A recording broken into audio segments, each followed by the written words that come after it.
संपर्काची जाणीव आहे. व्यासपीठावरच्या अनेक मंडळींची मी नावं घेतली आहे.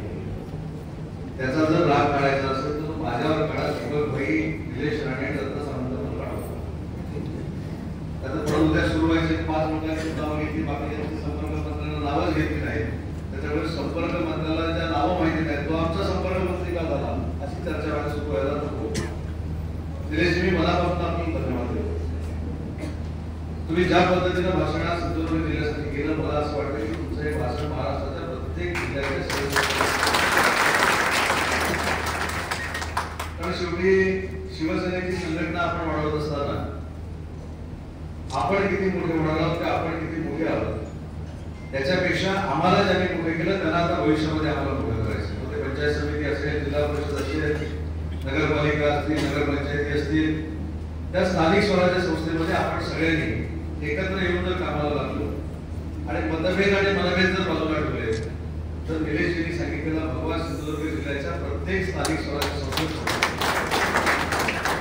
आणि म्हणून मला असं वाटतं की आपण सगळ्यांनी जरा संयमाने सुरुवात करणं गरजेचं आहे. आणि संयम कसा राखतात हे आमदार झाल्यानंतर तुम्ही निलेशजींकडनं 100%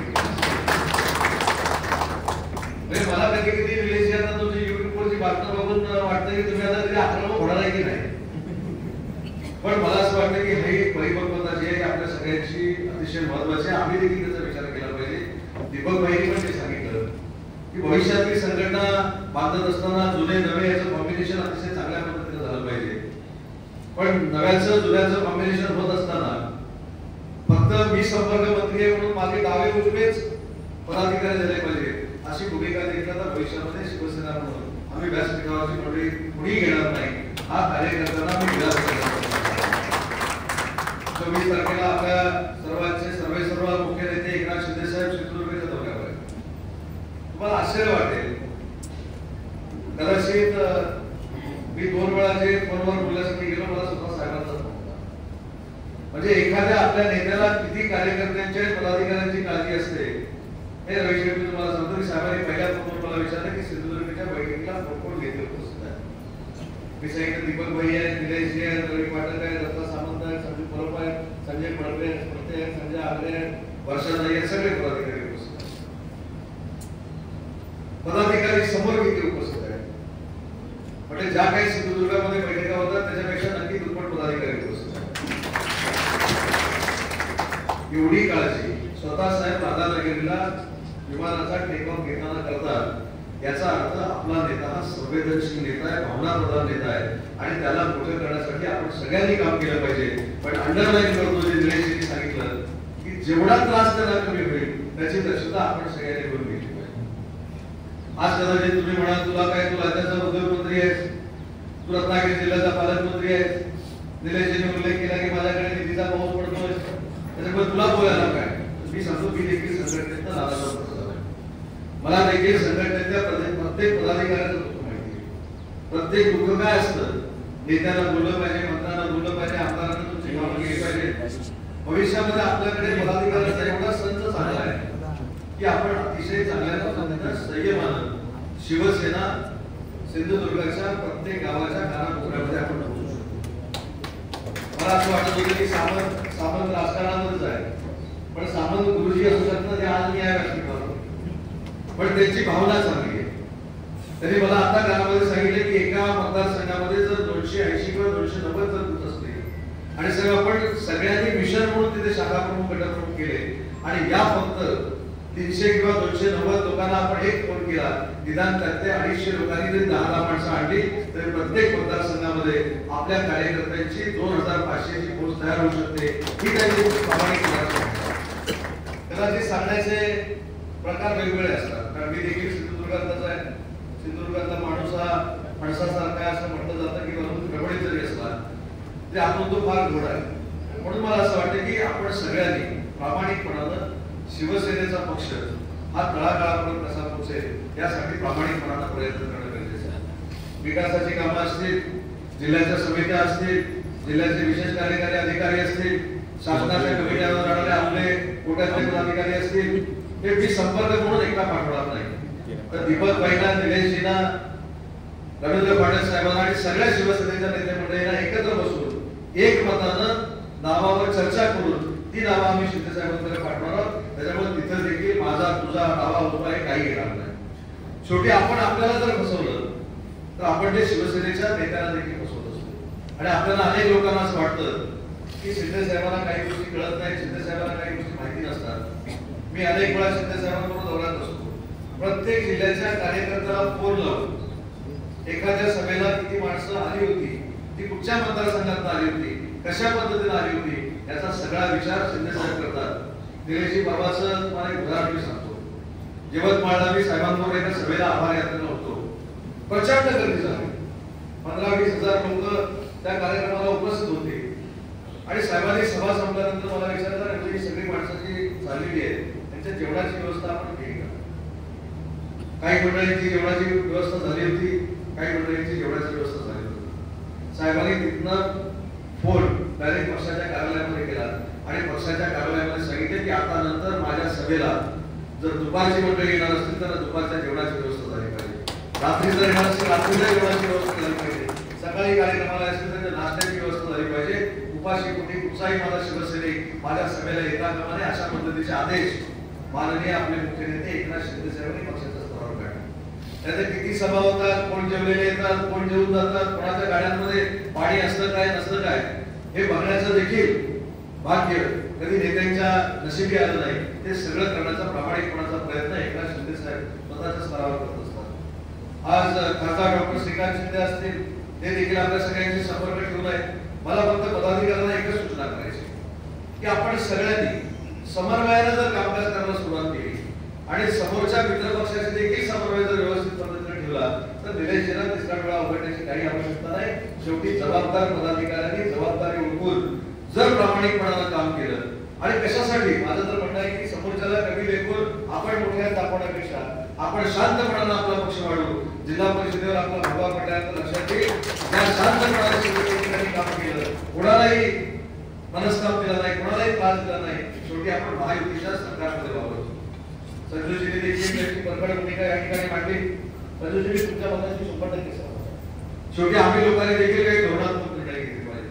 आता देखील तुम्हाला असं वाटतं की भाषण संपल्यानंतर दत्ताशेठ सामान शांत बसले, फक्त तरी मला काय चावायचं बाकी ठेवलं. ते मला म्हटलं तुम्ही काय संघटनेसाठी कारण सांगा, नुसतं संपर्क मंत्री नाही, तुम्ही आला आणि निघून गेला असं आम्हाला चालणार नाही.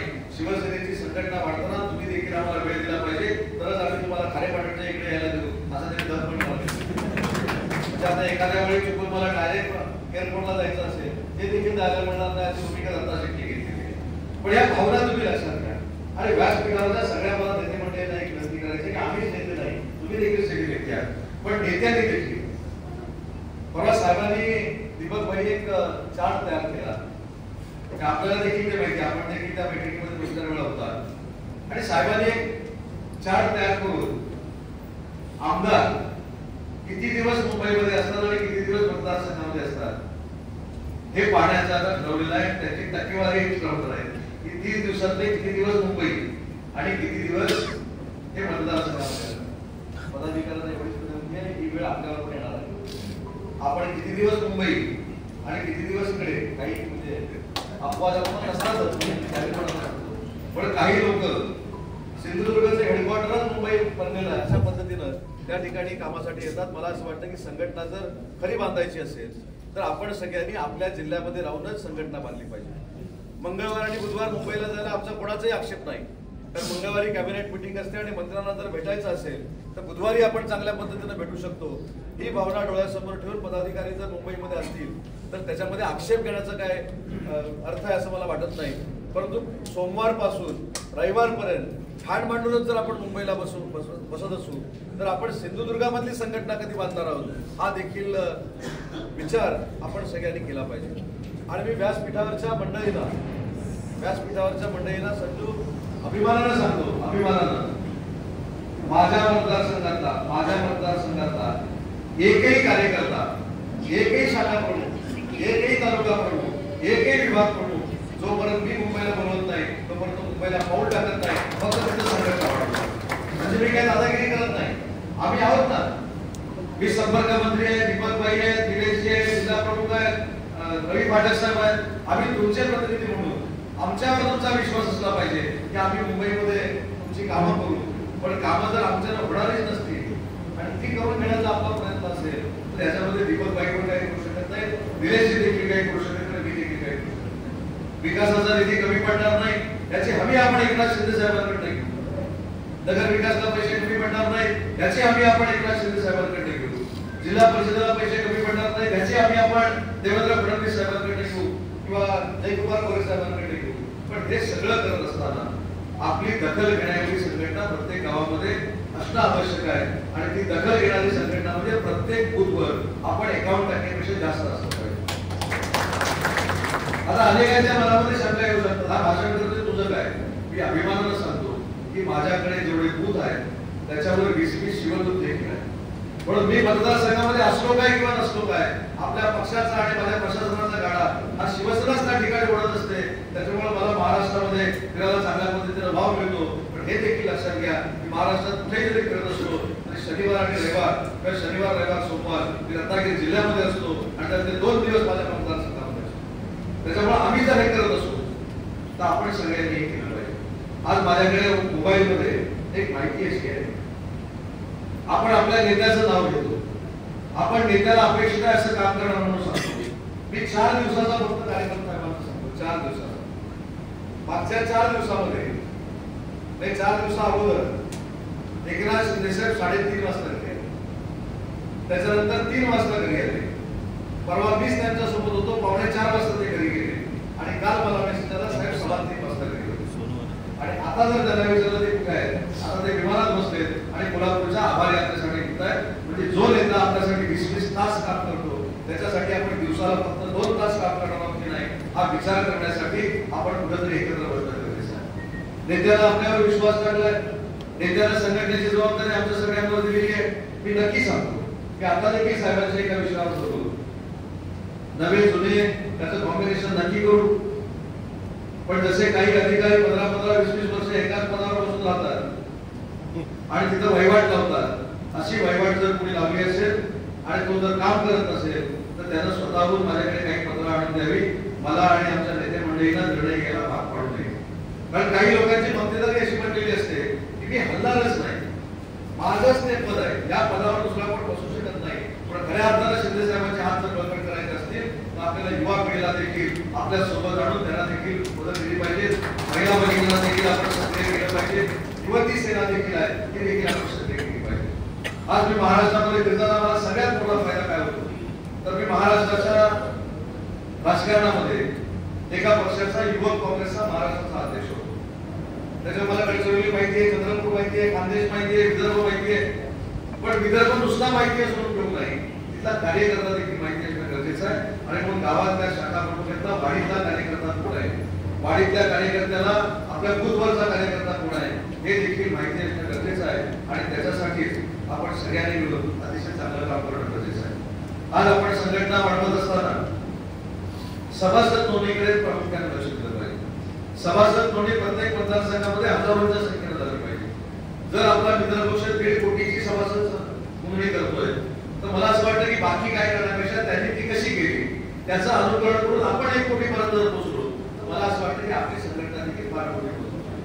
आपण चर्चा फार करू, सिंधुदुर्ग असेल, रत्नागिरी असेल, या जिल्ह्यांमध्ये नाके भरपूर आहे. नाके नाक्यावर बसवलं आणि नाक्यावर बसून चर्चा काय, निलेश राणे आणि उदय सामंत यांच्यामध्ये दीपक भाई का करते ते दोघे एकत्रच का बसले नाही, दत्ता सामंत तसं का बोलले, वक्फ बोर्डाचं बिल जे झालं तसं का मांडलं. म्हणजे आपल्या संघटनेवर चर्चा करण्यापेक्षा आमची जास्त काळजी, आमच्यापेक्षा दिल्लीची तुम्हाला जास्त काळजी. मला असं वाटतं की शिवसैनिकांनी एक जर प्रथा पाडून घेतली, आपण सार्वजनिक ठिकाणी ज्या ठिकाणी जाऊ तिथं आपल्या पक्षाचं जर गुणगान गायलं तर माउथ पब्लिसिटीने देखील शिवसेना वाढते. वंदनीय बाळासाहेब ठाकरेंनी आपल्याला दाखवून दिलेला आहे आणि तो इतिहास रचलेला आहे. वंदनीय बाळासाहेबांचं आपण नाव सांगतो, धर्मवीर आनंद दिघे साहेबांचं नाव सांगतो, 20 तास आपले सन्माननीय एकनाथ शिंदे साहेब काम करतात हे देखील मेरिट म्हणून सांगतो. पण हे सगळं करताना मी काय करतो, मी किती वेळ देतो हे देखील आपण सगळ्यांनी बघितलं पाहिजे आणि याच्यातच आपल्या संघटनेला उभारी दिली पाहिजे. आज समित्यांचा मगाशी जो उल्लेख केला, समित्याचा फॉर्मॅट ठरलेला आहे. तुम्हाला त्याच्यामध्ये चिंता कोणालाच करण्याची आवश्यकता नाही. समन्वय समितीनं तिन्ही नेत्यांच्या नेतृत्वाखाली एक फॉर्मॅट ठेवलेला आहे. त्याच्यामुळे मी रत्नागिरीचा पालकमंत्री आहे म्हणून मला शिवसेनेचा पालकमंत्री म्हणून बीजेपीला घ्यायचं नाही किंवा बीजेपीचा पालकमंत्री म्हणून शिवसेनेला घ्यायचं नाही, अशा पद्धतीची कार्यवाही आता महाराष्ट्रामध्ये होणार नाही. कारण शेवटी तो कोटा तयार झालेला आहे, तो मला देखील मान्य असला पाहिजे, तो नितेशला देखील मान्य असला पाहिजे, तिकडे भरत गोगावलेला देखील मान्य असला पाहिजे, आशिष शेलारला देखील मान्य असला पाहिजे. त्याच्यामुळे त्याच्यामध्ये जास्त मला असं वाटतं की आता डोकं लावण्याची काही आवश्यकता नाही, तो कोटा ठरलेला आहे. आता उदाहरण मी आपल्याला देतो की निलेशजी आणि दीपकभाई इथे बसलेले आहेत, त्यांच्या मतदारसंघामध्ये त्यांच्या समित्या करत असताना त्यांना पाहिजे ते 60% लोक बीजेपीला 20% आणि एनसीपीला 20% हा कोटा ठरलेला आहे. तसं भाईंच्या मतदारसंघामध्ये तालुक्याची जर एखादी समिती करायची असेल तर शिवसेनेचे 60%, राष्ट्रवादी काँग्रेस पार्टीचे 20% आणि भाजपाचे 20%. हा कोटा काय मी नाही फायनल केला, हा कोटा तिन्ही नेते मंडळींनी फायनल केलेला आहे. पालकमंत्री ज्या जिल्ह्यामध्ये आहेत त्या जिल्ह्यातला निधी देखील कसा वाटायचा आहे हे देखील आम्ही सुद्धा ठरवून घेतलेला आहे. पालकमंत्र्यांना फक्त 30% निधी ठेवायचा आहे आणि उरलेला निधी हा समान आमदारांना वाटायचा आहे, हे देखील धोरण निश्चित केलेलं आहे. आणि ज्या ठिकाणी महायुतीचे कार्यकर्ते आहेत पण तिथे आपला आमदार नाही, तिथं 30% जे पालकमंत्र्यांना निधी दिलेला आहे त्याच्यातनं त्याचं वाटप करावं, अशा पद्धतीचे एक पत्रच माननीय एकनाथ शिंदे साहेबांच्या सहीचं चंद्रकांत बावनकुळे, आपले चव्हाण साहेब आणि सुनील तटकरे यांच्या सह्यांचं पत्र ते प्रत्येक पदाधिकाऱ्याला गेलेलं आहे. त्याच्यामध्ये चिंता करण्याची आवश्यकता नाही, चिंता आपण आपली संघटना वाढवण्याची केली पाहिजे. आणि मला थोडं अजून एक कदाचित वाईट वाटेल काही म्हणता येईल, पण बॅनर मधनं आपण मला असं वाटतं, कारण ह्याचा फोटो नाही, त्याचा फोटो नाही, त्याचा फोटो नाही.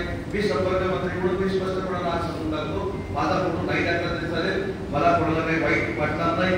शिंदे साहेबांचा एखादा फोटो टाकला, दीपकभाईचा टाकला, निलेशजींचा टाकला, आपल्या पदाधिकाऱ्यांचा टाकला की माझा फोटो टाकण्यासारखा आहे. त्याच्यामुळे पदाधिकाऱ्यांनी माझ्या फोटोच्या नावाच्या भांडवलाखाली मतभेद करण्याची काही आवश्यकता नाही. त्यांना पाहिजे ते टाकतील, नाही टाकणार तरी फरक पडत नाही.